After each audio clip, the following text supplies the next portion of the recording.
Gracias por recibirnos. ¿Cómo estás? ¿Qué tal, Mariano? Buenas noches para ustedes. Gracias por el llamado. ¿Cómo estamos económicamente hablando? ¿Qué está pasando, Diego, con la economía? Bueno, a ver si la Argentina estaba en una situación de terapia intermedia antes de la pandemia, ahora claramente está en terapia intensiva, ¿no? Escuchaba tu introducción sobre lo que están pensando los hacedores de política monetaria en el mundo desarrollado, que es el nuevo mundo, con nuevos comportamientos, nuevos cambios en los consumidores y nuevas formas de interrelacionarse, y Argentina obviamente está tratando de luchar con lo más básico, que es que no haya un desborde del sistema de salud, pero al mismo tiempo, digamos, Argentina debería estar pensando justamente en cómo acoplarse en ese mundo. ¿Y cómo va a ser, digamos, el desafío de volver a crecer? En Argentina hace más de 8 años que no se crece y estamos en un círculo virtuoso sumamente deficiente para el sector privado y el sector público. Diego, dijiste debería estar pensando. ¿Hoy la Argentina no está pensando en eso? Bueno, a ver, de muy corto plazo la economía va a estar condicionada plenamente por lo que pase con la renegociación de la deuda, digamos, ¿no? Tenemos tiempo, el reloj de arena está corriendo y el tiempo es hasta el 22 de mayo para no entrar efectiva y formalmente en default ¿Qué de pasa? la deuda ley ¿Qué pasa el extranjera. 22 de mayo? ¿Qué es lo que no entendemos mucho de economía? ¿Qué es lo que pasa el 22 de mayo en el país? Argentina debería haber pagado unos intereses el 22 de abril pasado de unos bonos, ¿sí? Unos bonos que planea reestructurar. No lo pagó y de acuerdo a los términos y condiciones de esos bonos, tiene 30 días de gracia, de periodo de gracia para regularizar la situación. Y si no, cae formalmente en default. Esos 30 días de gracia son el 22 de mayo. Lógicamente que el proceso de reestructuración de la deuda también tiene otra fecha clave, que es el 8 de mayo, que es la fecha que el propio gobierno fijó como fecha última y definitiva para recibir las ofertas de los acreedores. Acreedores que se dijeron lógicamente que no quieren aceptar la oferta que envió el Ministerio de Hacienda, ¿no? Sí. ¿Qué pasa si Argentina entra en default? ¿Qué significa en términos para el comerciante, para el vecino que va al almacén mañana a hacer las compras, para la pyme, en general, en líneas generales, ¿en qué me cambia la vida a mí si la Argentina va al default?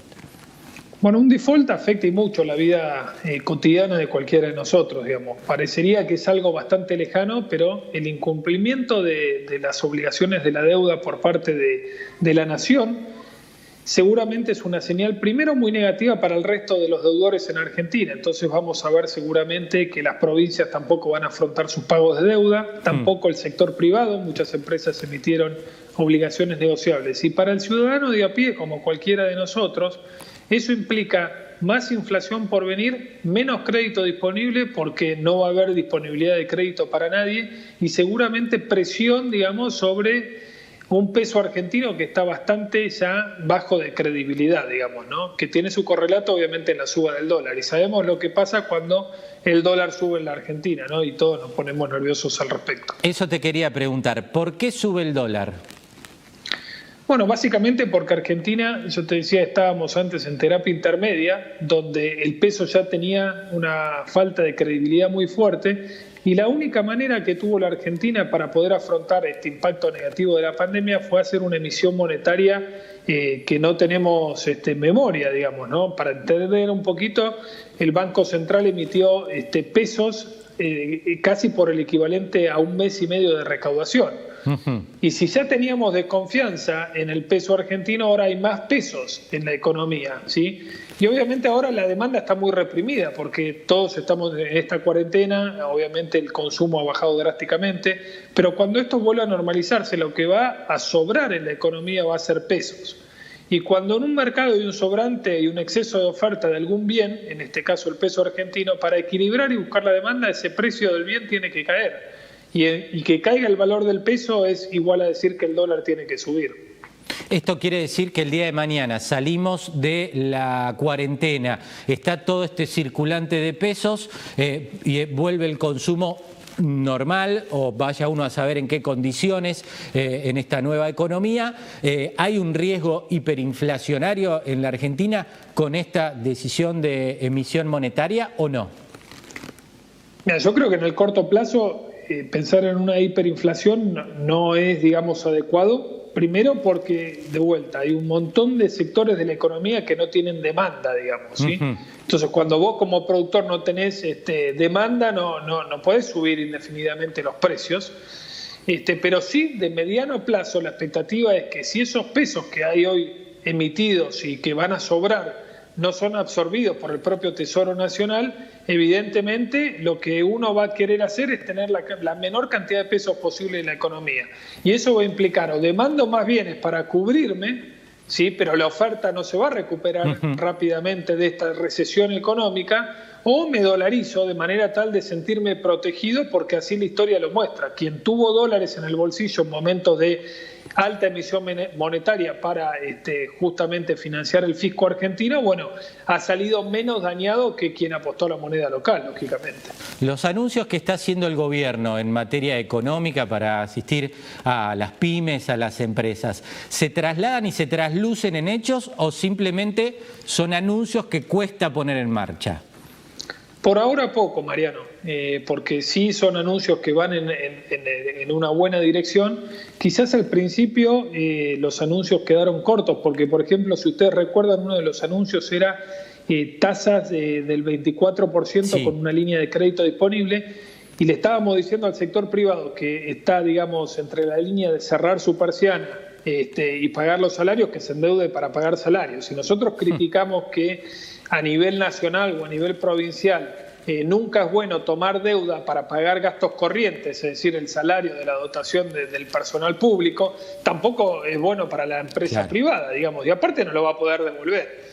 Después vinieron una línea de créditos mucho más flexible, más blandas, con una serie de requisitos que, bueno, eso está impidiendo un poco, pero todavía, digamos, no se observa que ese dinero emitido vaya a las empresas. Lo que se observa es que se está acumulando en el sistema financiero ese sobrante de pesos, y fíjate esta paradoja. En un momento donde también necesitamos que haya demanda de pesos, la tasa de interés de cualquier activo financiero en pesos, de plazo fijo que puede hacer cualquiera de los ahorristas, se está bajando muy drásticamente por debajo de las expectativas de inflación. Y eso es porque hay muchos pesos en el sistema financiero y eso desincentiva el ahorro en pesos. Es decir, que también estás debilitando la demanda de la moneda argentina por ese lado, y muchos que tenían pesos buscan el dólar también, ¿no? Claro, eso te quería preguntar. El que tiene algo de pesos, ¿qué hace hoy? ¿A dónde invierte? La bolsa, las acciones, hoy es un riesgo muy grande, se va a ir al dólar, te quedás en pesos. ¿Qué hace? ¿A dónde invierte el pequeño ahorrista? Lo que estamos seguros que hace es que no se quedan pesos. No se quedan pesos. No se quedan pesos. Y el que tiene un plazo fijo ya duda en renovarlo, porque es una tasa del 18% anual contra una inflación que mínimo va a ser el 35% bien medida. Entonces, lo que hacen es, bueno, algunos que tienen mayor tolerancia al riesgo invierten en acciones, sabiendo que detrás de esas acciones hay empresas que tienen mucha maquinaria, muchos bienes de producción, y que si hay una inflación que va incrementándose, bueno, eso debería acompañar la inflación, ¿no? Y después hay otros que buscan, bueno, algunas alternativas de dolarización, ya sea mediante algún instrumento de invertir en acciones del exterior o eventualmente comprar dólares por la bolsa, y que es este dólar que nosotros vemos todos los días en los portales financieros, que no ha parado de subir, ¿sí? El dólar bolsa o el dólar MEP, como se lo conoce, que en el día de hoy cerró en alrededor de 107, 108 pesos. Diego, volviendo al tema deuda, con los bonistas, en este escenario, ¿hay posibilidad de acuerdo o Argentina tendrá que reconfigurar su oferta? Sería un pecado, Mariano, que Argentina deje pasar la oportunidad nuevamente. La oferta tal cual como se hizo no va a tener una adhesión importante, porque ya los acreedores manifestaron su descontento. Esto es una negociación, lo que pasa es que el tiempo se va cortando cada vez más, ¿no? Si ese 8 de mayo que se puso el gobierno como vara para aprobar o comunicar la adhesión al canje, bueno, quedan poquitos días. A ver, el mundo con la pandemia, digamos, va a tener un cambio estructural muy, muy grande, que va a hacer que para los próximos años la tasa de interés se mantenga prácticamente en 0% en el mundo desarrollado. Y eso es una oportunidad que Argentina debe tomar para tratar de hacer una oferta superadora e inteligente sin comprometer la capacidad de recuperación de la economía en los próximos años, pero también sabiendo de que se le está dando al acreedor un incentivo de que Argentina va a mejorar su capacidad de volver a pagar su deuda en los próximos años de manera tal de que acepten la mayor cantidad de gente. Creo que hay que ser pragmático acá y dejar la política de lado. Esto es puramente político. ¿Y hay margen para que Argentina reciba ayuda económica? El llamado de Alberto Fernández a la presidenta de Alemania, Angela Merkel. ¿Hay lugares para que llegue ayuda a la Argentina en materia de créditos de economía? ¿O con el escenario del Nuevo Mundo eso parece difícil? Bueno, ojalá que así sea, pero Argentina debe mostrar buena voluntad.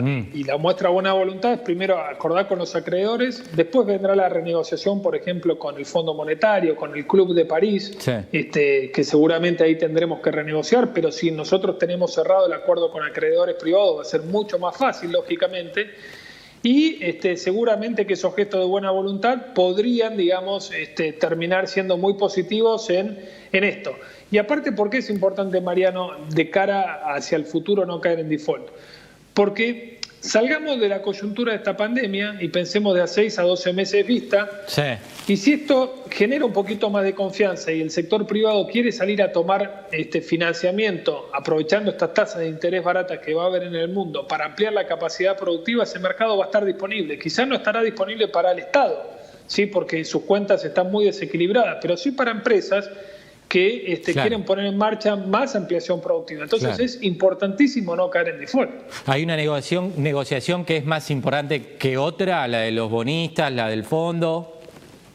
La más inmediata es la de los bonistas, porque primero el propio gobierno puso esta fecha del 8 de mayo y sabemos que el 22 de mayo caemos formalmente en default si no hay un acuerdo antes. Entonces, esa es la más relevante. Pero si vos acordás eso, seguramente vendrá una negociación mucho más fácil para llevar adelante con el Fondo Monetario y con otros organismos institucionales que son inversores de mucho más largo plazo, están justamente para ayudar a los países que más lo necesitan en momentos de este estrés financiero total del mundo, y creo que, digamos, sería mucho más fácil de encaminar esas negociaciones si hay acuerdo con los acreedores privados. La última, Diego, muy cortita. Hay un nuevo paradigma económico mundial. El mundo se reconfigura después de esto. No sé, China, Estados Unidos, Europa, ¿cambia la lógica mundial de la economía o no va a ser para tanto?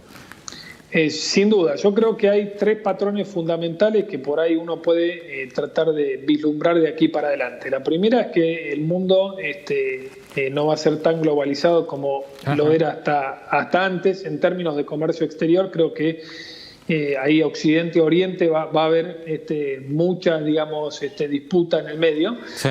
Después creo que el comportamiento del consumidor ha cambiado drásticamente y con algunas cosas que llegó para quedarse, sobre todo lo que es las transacciones de comercio digital, el e-commerce, ¿sí? Eso llegó para quedarse y profundizarse. Y después creo que hay cuestiones con sectores particulares que van a salir perjudicados y beneficiados. Me imagino mayor inversión en el sector de salud, laboratorios, farmacias y todo eso que tienen que ver con control futuro de pandemias que pueden afectar al mundo. Y después creo que el sector de recreación y turismo, sobre todo cruceros o aerolíneas y todo, va a tardar muchísimo más en recuperarse, lógicamente porque la gente quedó con mucho miedo, va a quedar con mucho miedo, ¿no? Diego, clarísimo, como siempre, una clase de economía nos diste. Te agradezco el tiempo a esta hora, ha sido muy amable, ¿eh? Gracias, Mariano. Buenas noches para todos. Diego Martínez Bursaco nos dio un panorama muy claro sobre la situación.